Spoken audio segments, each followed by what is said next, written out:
നമസ്കാരം. ലോകത്തെ ഏറ്റവും പുതിയ വിശേഷങ്ങളിലേക്ക് സ്വാഗതം. ഈ ആഴ്ച നമ്മളെ എല്ലാവരെയും ഞെട്ടിച്ച ചില വലിയ മുന്നേറ്റങ്ങളുണ്ടായിട്ടുണ്ട്. പുതിയ ടെക്നോളജികൾ മുതൽ ഭാവിയെക്കുറിച്ചുള്ള വലിയ ചോദ്യങ്ങൾ വരെ നമുക്ക് പ്രധാനപ്പെട്ട കാര്യങ്ങൾ എന്തൊക്കെയാണെന്ന് നോക്കാം. നമ്മുടെ ആദ്യത്തെ വാർത്ത ഇമേജ് ജനറേഷനെക്കുറിച്ചാണ്. നമ്മൾ കൊടുക്കുന്ന വാക്കുകൾക്കനുസരിച്ച് ചിത്രങ്ങൾ വരയ്ക്കുന്ന ഇപ്പോൾ കൂടുതൽ ശക്തമാവുകയാണ്. ഈ രംഗത്തിപ്പോൾ വലിയൊരു മത്സരം തന്നെ നടക്കുന്നുണ്ടെന്ന് പറയാം. ചിത്രങ്ങൾ മാത്രമല്ല, ഇപ്പോൾ വീഡിയോയും ഓഡിയോയും യുടെ കയ്യിൽ ഭദ്രമാണ്. കണ്ടന്റ് ക്രിയേറ്റർമാരുടെ ലോകം തന്നെ ഇത് മാറ്റിമറിക്കാൻ പോവുകയാണ്. പക്ഷേ ഒരു പ്രധാനപ്പെട്ട ചോദ്യം ഇവിടെയുണ്ട്. ഇങ്ങനെ കണ്ടന്റ് ഉണ്ടാക്കി കൂട്ടുമ്പോൾ ഏതാണ് നല്ലത്, ഏതാണ് മോശം എന്ന് നമ്മൾ എങ്ങനെ തിരിച്ചറിയും? ഇതിനായി ഈ വർഷം ഒരു പുതിയ വാക്ക് തന്നെ ഉപയോഗത്തിൽ വന്നിട്ടുണ്ട്: സ്ലോപ്പ്. എന്താണ് സ്ലോപ്പ്? ഉപയോഗിച്ച് യാതൊരു നിലവാരവുമില്ലാതെ വലിയ അളവിലുണ്ടാക്കുന്ന ഡിജിറ്റൽ കണ്ടന്റിനെയാണ് ഇങ്ങനെ പറയുന്നത്. വെബ്സ്റ്റേഴ്സ് നിഘണ്ടു ഇതിനെ 2025 വാക്കായി പ്രഖ്യാപിക്കാൻ പോലും ആലോചിക്കുന്നുണ്ട്. ശരി, അപ്പോൾ നമുക്ക് ആദ്യത്തെ വിഷയത്തിലേക്ക് കടക്കാം. ചിത്രങ്ങളിലൊരു പുതിയ യുഗം തന്നെ തുടങ്ങിയിരിക്കുകയാണ്. ടെക് ഭീമന്മാർ തമ്മിലൊരു പുതിയ മത്സരം തുടങ്ങിയിരിക്കുകയാണ്. ഇവിടെ നോക്കൂ, ഓപ്പൺ ഗൂഗിൾ, പിന്നെ ബ്ലാക്ക് ഫോറസ്റ്റ് ലാബ്സ്, ഇവരൊക്കെയാണ് ഈ കളിയിലെ പ്രധാനികൾ. ഓരോരുത്തർക്കും ഓരോ കഴിവുകളാണ്.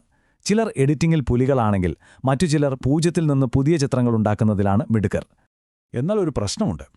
ഈ പുതിയ മോഡലുകൾക്ക്, ഉദാഹരണത്തിന് ഫ്ലക്സിന്, നമ്മൾ പറയുന്ന സങ്കീർണമായ കാര്യങ്ങൾ ചിലപ്പോൾ മനസ്സിലാവില്ല. അതായത്, ചിരിക്കാത്ത ഒരു ചുവന്ന തൊപ്പി വെച്ച പൂച്ചയെ വരയ്ക്കൂ എന്ന് പറഞ്ഞാൽ അത് ചിലപ്പോൾ ചിരിക്കുന്ന ഒരു പൂച്ചയെ തന്നേക്കും.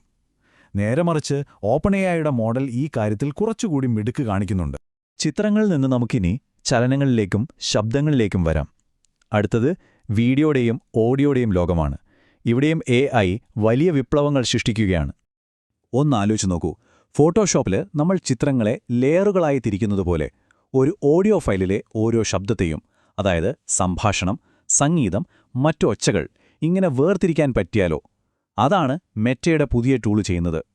ഇതിന്റെ സാധ്യതകൾ ഒന്ന് നോക്കിക്കേ. പോഡ്കാസ്റ്റ് ചെയ്യുന്നവർക്ക് ബാക്ക്ഗ്രൗണ്ട് നോയ്സ് കളയാം. സംഗീതജ്ഞർക്ക് ഒരു പാട്ടിലെ ഗിറ്റാർ മാത്രം വേർതിരിച്ചെടുക്കാം.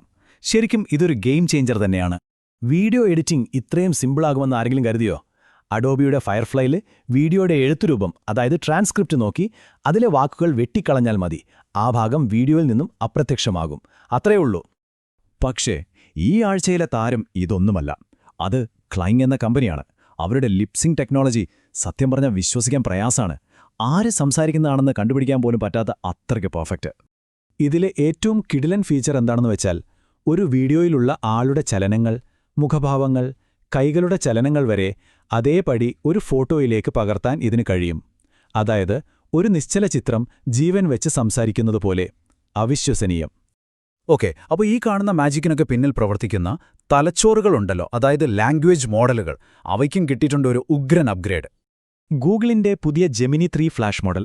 പേരുപോലെ തന്നെ മിന്നൽ വേഗതയാണിതിന്റെ പ്രത്യേകത. മാത്രമല്ല, ചെലവും വളരെ കുറവാണ്.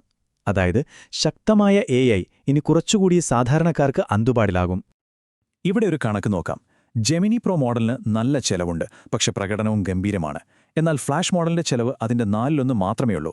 പ്രകടനത്തിന്റെ കാര്യത്തിലോ മിക്കവാറും പ്രോയുടെ അടുത്തുതന്നെയുണ്ട്. അപ്പോൾ കാര്യം മനസ്സിലായല്ലോ, കുറഞ്ഞ പൈസയ്ക്ക് കിട്ടുന്ന ഒരു സൂപ്പർ പവർ. ഈ ആഴ്ച റിലീസുകളുടെ ഒരു മേളം തന്നെയായിരുന്നു. ഓപ്പൺ സോഫ്റ്റ്വെയർ എഞ്ചിനീയർമാർക്ക് വേണ്ടി ഒരു സ്പെഷ്യൽ കോഡിംഗ് മോഡൽ ഇറക്കി. എൻവിഡിയാണെങ്കിലോ നമുക്ക് സ്വന്തമായി ഉപയോഗിക്കാൻ പറ്റുന്ന ഓപ്പൺ സോഴ്സ് മോഡലുകളുടെ ഒരു പുതിയ കുടുംബത്തെ തന്നെ പരിചയപ്പെടുത്തി. ശരി, ഇനി നമുക്ക് കുറച്ച് ഫ്യൂച്ചറിസ്റ്റിക് ആയ കാര്യങ്ങളിലേക്ക് കടക്കാം. ചിലപ്പോൾ കുറച്ച് വിവാദപരമായേക്കാവുന്ന യുടെ അടുത്ത വലിയ ചുവടുവെപ്പുകൾ എന്തൊക്കെയാണെന്ന് നോക്കാം. പരിശീലിപ്പിക്കാൻ ഇനി ബഹിരാകാശം തന്നെ വേണോ? സ്റ്റാർ ക്ലൗഡ് എന്നൊരു കമ്പനി അങ്ങനെ ഒരു പരീക്ഷണത്തിന് തുടക്കമിട്ടിരിക്കുകയാണ്. അവരുടെ ആദ്യത്തെ മോഡലിനെ അവർ ട്രെയിൻ ചെയ്യുന്നത് ഭൂമിയെ ചുറ്റുന്ന ഒരു ഓർബിറ്റിൽ വെച്ചാണ്. അവരുടെ ഐഡിയ കൊള്ളാം. ബഹിരാകാശത്ത് ഇഷ്ടം പോലെ സൗരോർജ്ജമുണ്ട്, പിന്നെ നല്ല തണുപ്പും. അപ്പോൾ കമ്പ്യൂട്ടറുകൾ പ്രവർത്തിപ്പിക്കാനും തണുപ്പിക്കാനും എളുപ്പമാണ്. പക്ഷെ യാഥാർത്ഥ്യം അത്ര സിമ്പിളല്ല. ശാസ്ത്രജ്ഞർ പറയുന്നു, ശൂന്യാകാശം ചൂടിനെ പുറത്തുവിടില്ല. പോരാത്തതിന് അതിവേഗത്തിൽ പായുന്ന കോടിക്കണക്കിന് ബഹിരാകാശ മാലിന്യങ്ങൾ വേറെയും. അതൊരു വലിയ വെല്ലുവിളി തന്നെ. നമുക്ക് ഭൂമിയിലേക്ക് തിരികെ വരാം. ഇവിടെ മൈക്രോസോഫ്റ്റ് ഒരു അത്ഭുതം കാണിച്ചിരിക്കുകയാണ്. ഒരൊറ്റ ഫോട്ടോ കൊടുത്താൽ മതി അതിന് ജീവനുള്ളതുപോലത്തെ ഒരു 3D മോഡലാക്കി മാറ്റുന്നൊരു പുതിയ ടെക്നോളജി. ഗെയിമിംഗ്, സിനിമ പോലുള്ള മേഖലകളിൽ ഇതൊരു വൻ മാറ്റം കൊണ്ടുവരും. അപ്പോൾ കാര്യങ്ങളുടെ ഒരു പോക്ക് കണ്ടില്ലേ? ഇത്രയധികം ടൂളുകൾ ഇത്രയും വേഗത്തിൽ കണ്ടന്റ് ഉണ്ടാക്കുന്നു. ഇതിൻ്റെയൊക്കെ വലിയ ചിത്രം എന്താണ്? നമ്മുടെ ഈ ഡിജിറ്റൽ ലോകം എങ്ങോട്ടാണ് പോകുന്നത്? ഇതാണ് നമ്മളെല്ലാവരും ചിന്തിക്കേണ്ട ചോദ്യം. AI ഇങ്ങനെ കോടിക്കണക്കിന് ചിത്രങ്ങളും വീഡിയോകളും എഴുത്തുകളും ഉണ്ടാക്കിക്കൊണ്ടിരിക്കുമ്പോൾ എന്തിനാണ് വിലയുള്ളത്, എന്താണ് വെറും ചവറ് അഥവാ സ്ലോപ്പ് എന്ന് നമ്മൾ എങ്ങനെ തീരുമാനിക്കും? ആര് തീരുമാനിക്കും?